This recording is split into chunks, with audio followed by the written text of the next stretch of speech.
दोस्तों Tata motor passenger vehicle की बात करें तो स्टॉक के अंदर बहुत भारी आज गिरावट देखने को मिली है।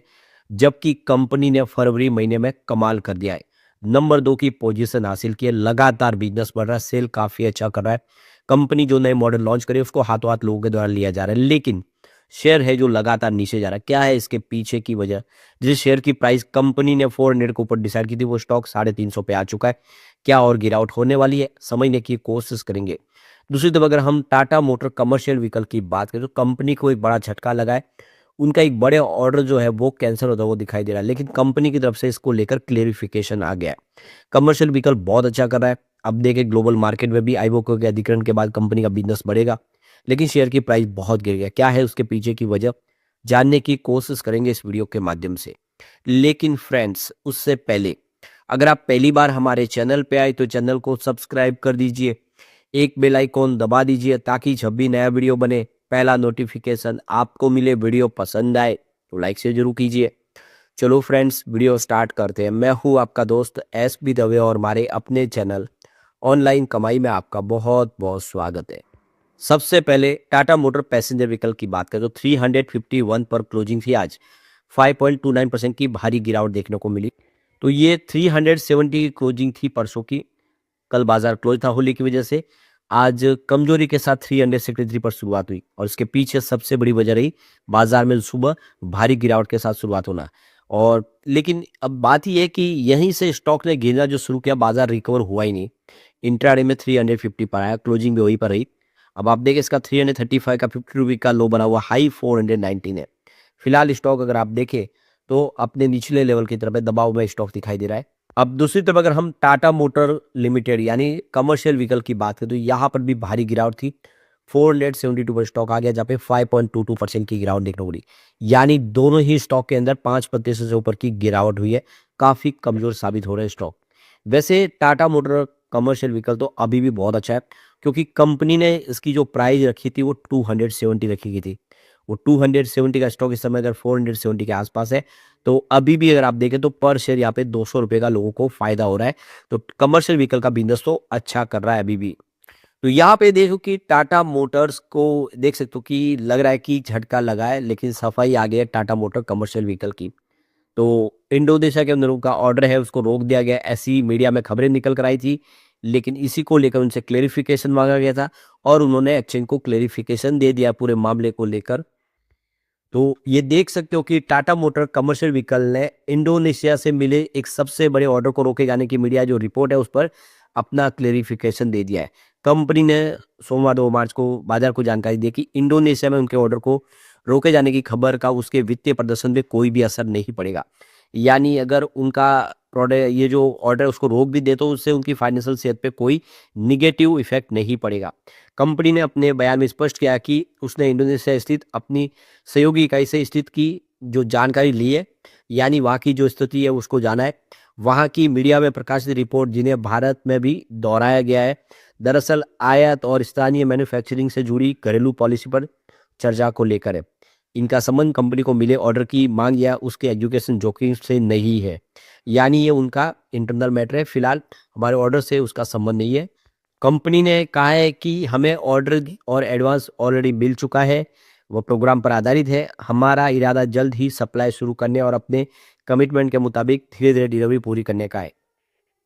तो यहाँ पे देखो कि टाटा मोटर ने 10 फरवरी को एक्सचेंज को बताया था कि उसकी जो एक पूर्ण स्वामित्व वाली कंपनी है, जो subsidies company PT Tata motor distribution Indonesia ने इंडोनेशिया में 70,000 गाड़ियों की सप्लाई के लिए एक एग्रीमेंट साइन किया है। तो इस एग्रीमेंट के तहत कंपनी के 2 मॉडल योदा पिकअप और अल्ट्रा T7 ट्रक की सप्लाई की जाएगी। दोनों मॉडल की 35,000 यूनिट सप्लाई की जाएगी। इन वाहनों को इंडोनेशिया की सरकारी कंपनी पीटी एग्रीनास पंगन नुस्तारा को डिलीवर किया जाएगा। यह कंपनी खेती की सप्लाई चेन को मॉडर्न बनाने और फूड सिक्योरिटी की कोशिशों को आगे बढ़ाने पर फोकस करती है। हालांकि इस सौदे से जुड़े वित्तीय पहलू का खुलासा न तो 10 फरवरी को फाइलिंग में किया गया था, नहीं 2 मार्च के स्पष्टीकरण में भी कहा गया है कि ये सौदे किस तरह से कितनी अमाउंट पे हुआ उसकी जानकारी अभी नहीं दी गई है। तो ये देख सकते हो कि ब्लूमबर्ग ने 27 फरवरी को एक रिपोर्ट में बताया था कि इंडोनेशिया ने कुछ पॉलिसी मेकर के विरोध के बाद टाटा मोटर और महिंद्रा को दिए गए 1,05,000 ट्रकों के ऑर्डर को रोक दिया है। रिपोर्ट में इंडोनेशिया के कोऑपरेटिव मिनिस्टर फेरी जुलेंटानो के लोकल टीवी को दिए इंटरव्यू को जिक्र किया गया है, जिसमें उन्होंने कहा है कि विवाद से बचने के लिए ऑर्डर को फिलहाल रोकना ही सही कदम है। समय आने पर ही मिलकर इसका समाधान निकाला जाएगा। तो ये देखो कि इस खबर के बाद यहाँ पे जो माहौल है वो एक बार कमज़ोर हो गया, स्टॉक में 5% के ऊपर की भारी गिरावट हुई। लेकिन इसका सही असर जो है वो इस खबर से नहीं बल्कि बाज़ार की गिरावट का असर की वजह से हुआ है। यानी बाज़ार में भारी गिरावट का माहौल है जिससे ऑटो सेक्टर दबाव में आ गया। अब टाटा मोटर पैसेंजर व्हीकल ने कमाल कर दिया है। फरवरी महीने में भी हुंडई और महिंद्रा को पछाड़ के नंबर 2 पे पोजीशन हासिल कर ली है और कंपनी लगातार देख सो कि पिछली बार भी नंबर 2 पोजीशन पे थे और इस बार भी उन्होंने नंबर 2 की पोजीशन हासिल की है। वैसे मारुति सुजुकी हमेशा की तरह नंबर 1 पे है और आप देखिए टाटा की जो सेल्स ग्रोथ का जो असर देखने को मिला उसके नए जो मॉडल लॉन्च किए उसकी वजह से हुआ जिससे इसका मार्केट शेयर बढ़ा है। तो फरवरी का महीना देख सकते हो कि ऑटो सेक्टर के लिए बहुत ही अच्छा रहा है। स्पेशली टाटा मोटर ने इस बार मजबूत पकड़ हासिल की है और फरवरी 2024 में पैसेंजर व्हीकल यूनिट में डोमेस्टिक और एक्सपोर्ट मार्केट में उसने शानदार प्रदर्शन किया है। नई टेक्नोलॉजी एडवांस फीचर से लैस कारों के भरोसे टाटा मोटर ने फरवरी में कुल 63,331 यूनिट की बिक्री की है। इसके अलावा टाटा एक बार फिर से बिक्री के मामले में हुंडई और महिंद्रा से आगे निकल चुका है। तो इस बार टाटा मोटर ने 63,331 यूनिट बेचे जबकि पिछले साल फरवरी 2025 में 46,811 यूनिट बेचे गए। इसका मतलब ये है कि 35% का जंप देखने को मिला है इस बार। तो ये सेल्स परफॉर्मेंस बताया कि ग्राहकों के बीच टाटा की कारों को लेकर एसयूवी सेगमेंट की पकड़ जो है और मजबूत हो रही है, भरोसा लौट के आ रहा है। तो कंपनी आप देख सकते हो कि यहाँ पे लगातार नए मॉडल पेश कर रही है, चाहे उसमें टाटा हैरियर का पेट्रोल वर्जन हो, electric version Tata Safari petrol, Tata Punch petrol और इलेक्ट्रिक फैसलिफ्ट टाटा सिएरा जैसे इन्होंने मॉडल लॉन्च किए, जिसके बलबूते पे इन्होंने 62,329 यूनिट बेचे। पिछले साल इसी अवधि में इन्होंने 46,435 यूनिट बेचे थे।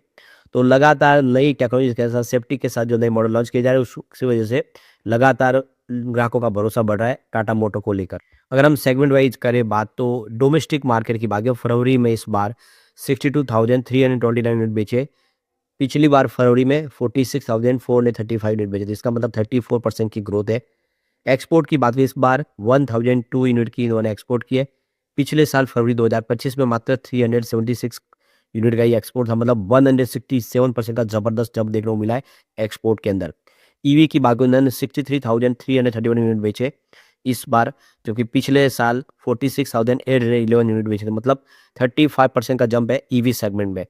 ईवी एक्सपोर्ट और डोमेस्टिक की बात करें 8,385 यूनिट के आसपास रहा है, जहाँ पे पिछले साल फरवरी में ये 5,343 यूनिट के आसपास है, मतलब 57% का जबरदस्त जंप देखने को मिला है। तो कुल मिला के देख सकते हो कि टाटा मोटर्स ने मैदान मार लिया है।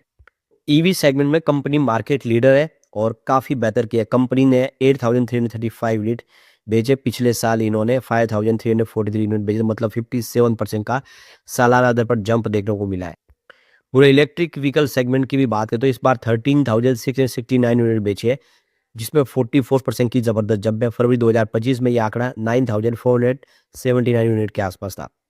तो काफ़ी अच्छी ग्रोथ है, लेकिन फरवरी 2026 की बिक्री महीने दर महीने 28% कम है, क्योंकि आप देख सकते हो कि जनवरी महीने में 18,993 यूनिट बिके थे। तो क्वार्टर के हिसाब से पिछले महीने के मुकाबले इस बार सेल थोड़ा सा कम हुआ है इलेक्ट्रिक व्हीकल।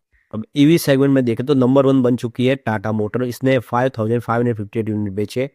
नंबर 2 पे देखो कि जेएसडब्ल्यू एमजी मोटर है, जिन्होंने 3,310 यूनिट बेचे। नंबर 3 पे महिंद्रा एंड महिंद्रा, जिसने 2,913 यूनिट बेचे। नंबर 4 पे विनफास्ट इंडिया है, जिसने 384 यूनिट बेचे। नंबर 5 पे BYD इंडिया, जिसने 306 यूनिट बेचे। हुंडई मोटर नंबर 6 पे है, जिसने 304 यूनिट बेचे। किया नंबर 7 पे, जिसने 295 यूनिट बेचे, जबकि 8 नंबर पे BMW इंडिया है, जिसने 245 यूनिट बेचे।